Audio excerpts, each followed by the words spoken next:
Joining me today is Chuck Boynton, owner and manager of Palmetto Ponds and Water Gardens. What is the number one question you get when a new client comes to you looking to build a pond? What size are they looking for? What kind of questions do they throw at you? The biggest thing that I probably get is, how big would this be? How deep does it need to be? Biggest feature for me on a pond is probably a skimmer where the pond pump goes. And obviously, the most important part, depending on what kind of fish and the fish load that you want, is filtration. So I usually try to give people. I always tell people that when you're building a pond, always think just a little bit bigger than what you're really initially thinking, because every pond that I've ever dealt with, that where people are really getting into their ponds, they're really hands-on with it. They go, "I wish I would have just built it a little bit bigger." What do you recommend minimum depth, for example, when you're building it for them? So any pond that I ever build or any pond that I ever amend, do upgrades on, I always recommend a minimum of 3 feet. 3 feet just for the sake of the safety of the fish. In the summer times, whenever obviously it gets hot, uh, the water is warm, but down here in the south we have very hot days.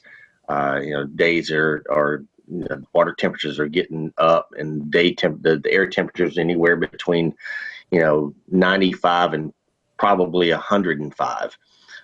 So the fish need that depth to be able to retreat to cooler waters, but also, and most importantly, is for the predator aspect of things. Right.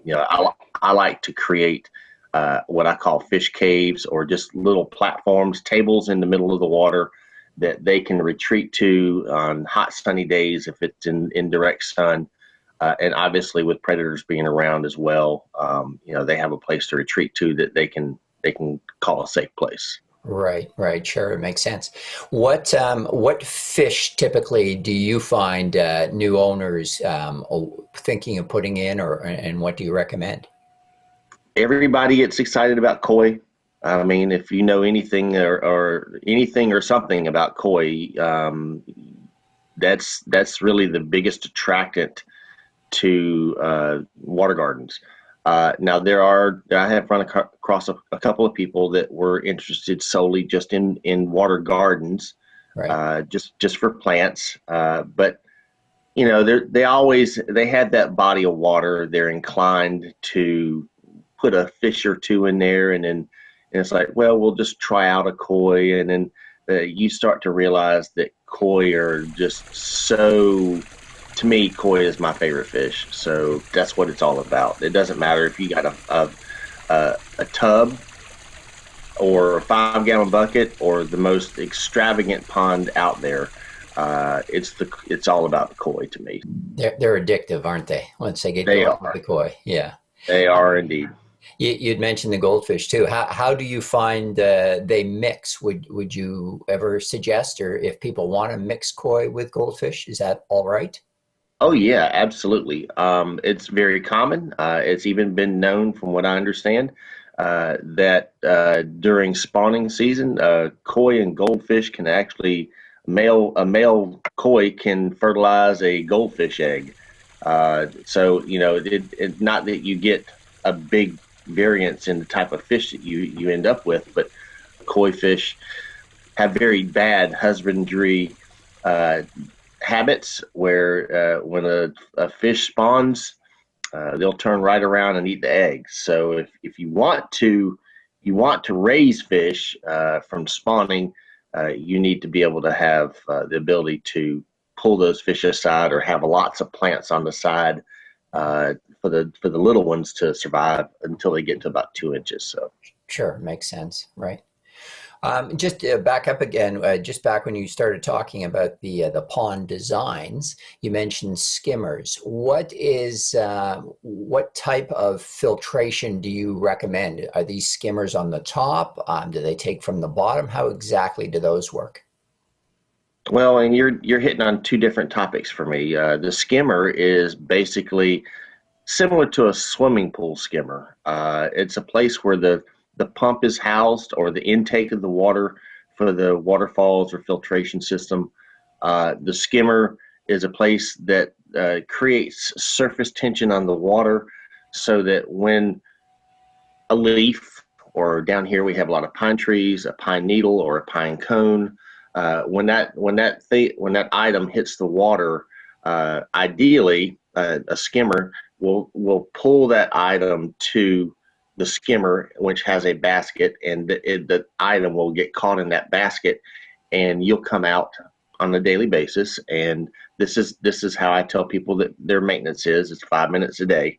You come out, you empty that basket, and that's, for the most part, the most you really have to do. Now, you also mentioned filtration. So is there another filter operating at that time, or is it? Well, in ponds, there's two types of filtration. There's biological and there's mechanical. Mhm. Mechanical is the basket that's sitting in your skimmer. Right. Biological is I use two different types of biological. You can have a waterfall box that has filter pad media in it, Mhm. and that is where the beneficial bacteria colonize to break down all the fish waste, and the bad stuff, the ammonias, the nitrates, and the nitrites. And you have to clean out every once in a while. But the other type of filtration that you really want to step your game up on is it's a bead filter. It's very similar to the body of a sand filter for a swimming pool. Right. And instead of sand, obviously, there is beads that have surface area in it. And just like the filter pads, only you've got a much larger surface area in these bead filters, and it's much easier to clean. Um, you are able to backwash this dirty water out of the system, and all you have to do is replenish it later down the road. Plants play a huge role in the offset of what creates algae. It's kind of like a battle between algae and plants, and you have enough plants. If there's enough nutrients in the water, that's what creates the algae. Mhm. The plants can offset that balance. Enough plants will absorb the nutrients in the water before the algae really takes place. So plants are very important. It's just a matter of that fine balance. You can never have too many plants, but you can certainly have too little. And they're pretty to look at too. I have a lot of favorite plants that I have in my pond, and that's I use that as a contributing factor to why my pond stays clear. For predators, what other things other than depth might help keep predators away? And what are the predators that you find primarily coming at them? As far as predators go, for me, in the design or building of a pond, I I know that there are different theories out there in regards to what people want their pond to look like. For me, in particular, uh, I don't like rocks in the bottom of my pond. So when I build a pond, I build it with shelves where the rocks sit on the shelf, and those rocks are exposed to the edge of the water. And then what I usually do is there's a drop off Right. on the edge of that shelf. There's not another shelf for predators. Our biggest predator is probably a blue heron. Right.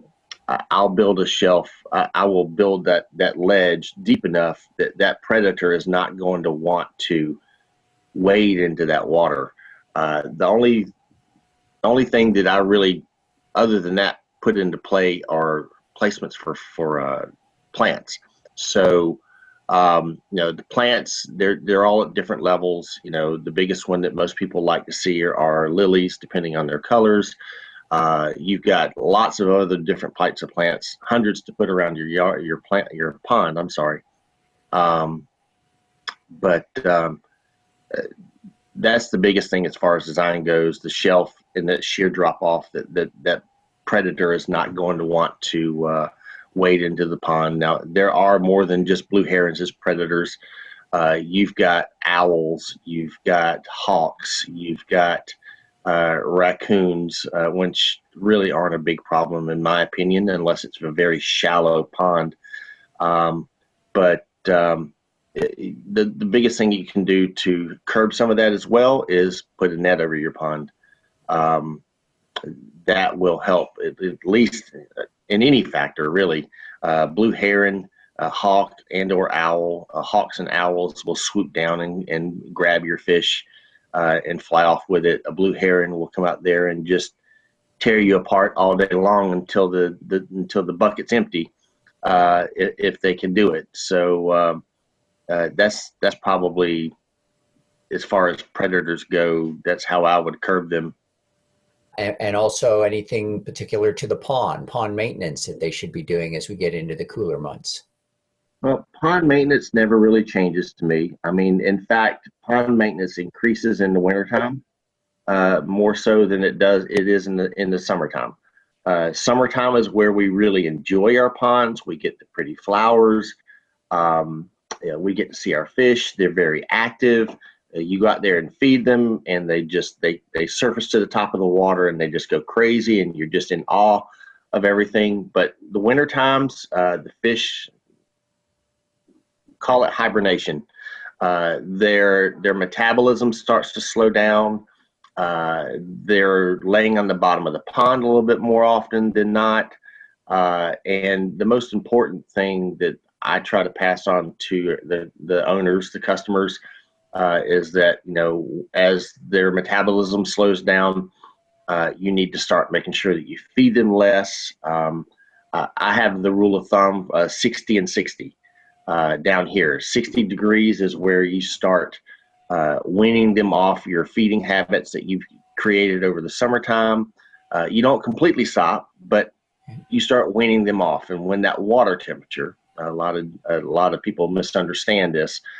When the water temperature changes to 60 degrees, the air temperature doesn't affect them at all because they're in the water. Sure. When the water temperature reaches 60 degrees, you start weaning them off their feeding habits down to nothing, literally. And then over the winter time, they'll winter over just fine. And then people get worried, say, "Oh my goodness, I got to stop feeding my fish." Yes, absolutely, because they don't have, the koi fish in particular don't have stomachs. They eat high protein foods, and that's what maintains their metabolism. So you can feed them 5 times a day if you wanted to. It's not going to hurt as long as you got the filtration system to accommodate that. But the biggest thing is stop feeding your fish because their bodies won't be able to process that. And then when the water becomes 60 degrees again in the springtime, you can slowly start feeding them that food again. Maintenance, you can put a net over your pond. Nets are used twofold. You can use them to help keep debris out of your pond and also to help control predators. So I have several customers that call me every year. So the leaves are dropping. Can we go out here and put out the net on my pond? And we'll put it on the pond for 3 or 4 months, and then we'll take it back off. So it's, the nets are twofold in that aspect. So it's important, water quality wise, to keep as much debris that doesn't belong in there out of it. Right. Chuck, I want to thank you so much for taking this time with me today. I mean, my audience just loves hearing people who are experts in the topic, and you certainly are one of them. So thanks so much for sharing your time with us. It's been a pleasure, Rick. I look forward to help you out later on if you need it.